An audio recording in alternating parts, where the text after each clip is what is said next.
أصبحنا على فطرة الإسلام وعلى كلمة الإخلاص وعلى دين نبينا محمد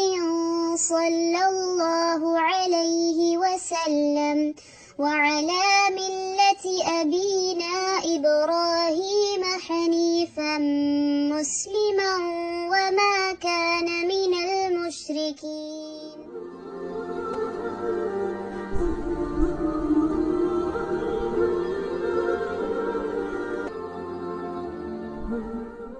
أمسينا على فطرة الإسلام وعلى كلمة الإخلاص وعلى دين نبينا محمد